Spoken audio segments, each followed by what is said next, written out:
السلام علی نبینا محمد وعلی آلہ واصحابہ اجمعین، اما بعد۔ محترم رفقاء اکرام، آج درس حدیث میں مشرکین مکہ آپ صلی اللہ علیہ وسلم اور آپ صلی اللہ علیہ وسلم کے اصحاب کو کس طرح تکالیف دیتے تھے اور وہ نبی صلی اللہ علیہ وسلم سے کس طرح معجزات کا مطالبہ کرتے تھے، اس کے بارے میں چند حدیث پیش کرنے کی سعادت حاصل کروں گا۔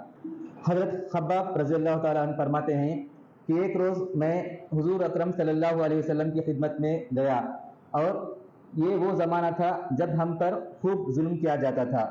میں نے آپ صلی اللہ علیہ وسلم سے عرض کیا، اے اللہ کے رسول، کیا آپ ہمارے لیے دعائیں نہیں فرمائیں؟ میرے الفاظ سنتے ہی آپ سیدھے ہو کر بیٹھ گئے، آپ کا چہرہ مبارک سرخ ہو گیا۔ پھر آپ صلی اللہ علیہ وسلم نے فرمایا، تم سے پہلی امت کے لوگوں کو اپنے دین کے لیے کہیں زیادہ عذاب برداشت کرنے پڑے۔ ان کے جسموں پر لوہے کی کنگھیاں کی جاتی تھیں جس سے ان کی کھال اور ہڈی الگ ہو جاتی تھی، مگر یہ شکایت بھی ان کے دین سے نہ ہٹا سکے۔ ان کے سروں پر آرے چلا کر ان کے جسم دو کر دیے گئے، مگر وہ اپنا دین چھوڑنے پر تیار نہیں تھے۔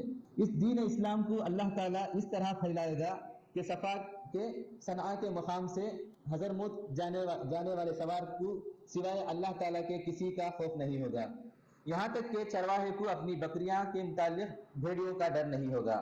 حضرت خباب بن ارث رضی اللہ تعالیٰ عنہ فرماتے ہیں، ایک دن میرے لیے آگ دہکائی گئی، پھر وہ آگ میری کمر پر رکھی گئی اور پھر اس کو اس وقت تک نہیں ہٹایا گیا جب تک کہ وہ آگ میری کمر کی چربی سے بجھ نہ گئی۔ ایسے ہی لوگوں میں حضرت عمار بن یاسر بھی تھے۔ حضرت عمار بن یاسر رضی اللہ تعالیٰ عنہ کو ان کے دین سے پھیرنے کے لیے مشرکوں نے طرح طرح کے ظلم کیے، آگ سے جلا جلا کر عذاب دیے، مگر وہ دین پر قائم رہے۔ علامہ ابن جوزی رحمۃ اللہ علیہ لکھتے ہیں، ایک مرتبہ آپ صلی اللہ علیہ وسلم اس طرف تشریف لے جا رہے تھے، اس وقت حضرت عمار کو آگ سے جلا جلا کر تکالیف پہنچائی جا رہی تھی۔ ان کی کمر پر جلنے کی وجہ سے کوڑ جیسے سفید داغ پڑ گئے تھے۔ آپ صلی اللہ علیہ وسلم نے ان کے سر پر ہاتھ پھیرا اور فرمایا، اے آگ، ٹھنڈی اور سلامتی والی بن جا، جیسا کہ تو ابراہیم علیہ السلام کے لیے ہو گئی تھی۔ اس دعا کے بعد انہیں آگ کی تکلیف محسوس نہیں ہوئی تھی۔ حضرت ام ہانی رضی اللہ تعالیٰ عنہ کہتی ہیں کہ حضرت عمار بن یاسر اور ان کے والد یاسر، ان کے بھائی عبداللہ اور ان کے والدہ سمیہ رضی اللہ تعالیٰ عنہم اجمعین، ان سبھی کو اللہ کے نام لینے کی وجہ سے سخت ترین عذاب دیے گئے۔ ایک روز جب انہیں تکالیف پہنچائی جا رہی تھی تو نبی صلی اللہ علیہ وسلم اس طرف سے گزرے، آپ نے ان کی تکالیف دے کر فرمایا، اے اللہ، آل یاسر کی مغفرت فرما۔ ان کی والدہ سمیہ رضی اللہ تعالیٰ عنہ کو ابو جہل کے چچا حذیفہ بن مغیرہ نے ابو جہل کے حوالے کر دیا، یہ ان کی باندھی تھی۔ ابو جہل نے انہیں نیزہ مارا، اس سے وہ شہید ہو گئیں۔ اس طرح اسلام میں انہیں سب سے پہلی شہیدہ ہونے کا اعزاز حاصل ہوا۔ اپنی مظالم کی وجہ سے حضرت عمار کے والد یاسر بھی شہید ہو گئے۔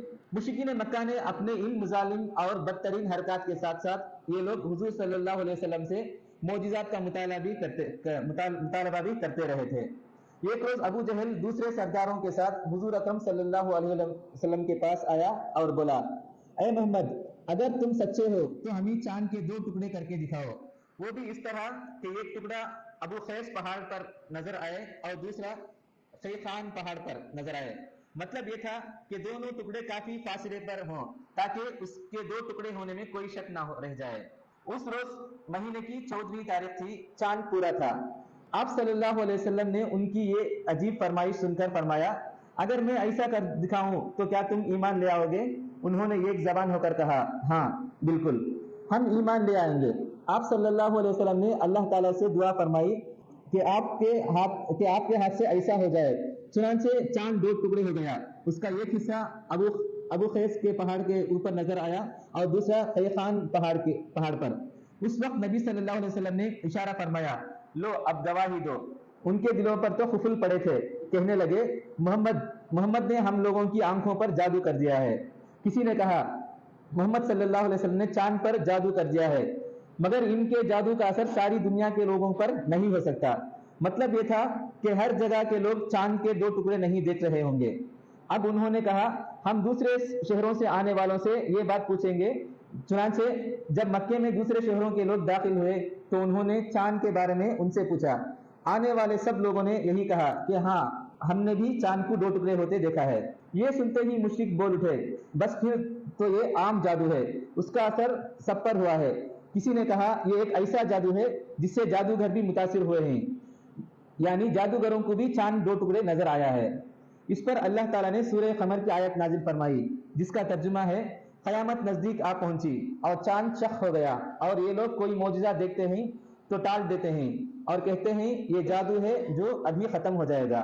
مختلف قوموں کی تاریخ سے یہ بات ثابت ہوتی ہے کہ چاند کا 2 ٹکڑے ہونا صرف مکے میں نظر نہیں آیا بلکہ دوسرے ملکوں میں بھی اس کا مشاہدہ کیا گیا تھا۔ اسی طرح ایک دن مشرکین نے کہا اگر آپ واقعی نبی ہیں تو ان پہاڑوں کو ہٹا دیجئے جن کی وجہ سے ہمارا شہر تنگ ہو رہا ہے، تاکہ ہماری آبادیاں پھیل کر بس جائیں، اور اپنے رب سے کہیں کہ ایسی نہریں جاری کرا دے جیسی شام اور عراق میں ہیں، اور ہمارے باپ داداؤں کو دوبارہ زندہ کرا کر دکھائیے۔ ان دوبارہ زندہ ہونے والوں میں خی بن خلاب ضرور ہوں، اس لیے کہ وہ نہایت دانا اور عقل مند بزرگ تھا۔ ہم اس سے پوچھیں گے آپ جو کچھ کہتے تھے سچ ہے یا جھوٹ۔ اگر ہمارے ان بزرگوں نے آپ کی تصدیق کر دی اور ہمارے یہ مطالبے پورے کر دیے تو ہم آپ کی نبوت کا اقرار کر لیں گے اور جان لیں گے کہ آپ واقعی اللہ کے رسول، اللہ کی طرف سے بھیجے ہوئے ہیں۔ اللہ تعالیٰ نے آپ کو ہماری طرف رسول بنا کر بھیجا ہے جیسا کہ آپ دعویٰ کرتے ہیں۔ ان کی یہ باتیں سن کر نبی صلی اللہ علیہ وسلم نے ارشاد فرمایا مجھے ان باتوں کے لیے تمہاری طرف رسول بنا کر نہیں بھیجا گیا بلکہ میں تو اس مقصد کے لیے بھیجا گیا ہوں کہ اللہ کی عبادت کروں۔ مشرکین نے اس قسم کی اور بھی فرمائشیں کی، کبھی وہ کہتے صفا پہاڑ کو سونے کا بنا کر دکھائے، کبھی کہتے سیڑھی کے ذریعے آسمان پر چڑھ کر دکھائے اور فرشتوں کے ساتھ واپس آئے۔ یہ نہ صرف کفار مکہ کے فرمائشیں تھیں بلکہ بنی اسرائیل کے قوم کی بھی یہی روش تھی، اگر معجزہ پیش کیا جائے تو ایمان لانے سے انکار کر دیتے۔ بس اسی پر میں اپنی بات کو ختم کرتا ہوں۔ وآخر دعوانا الحمدللہ۔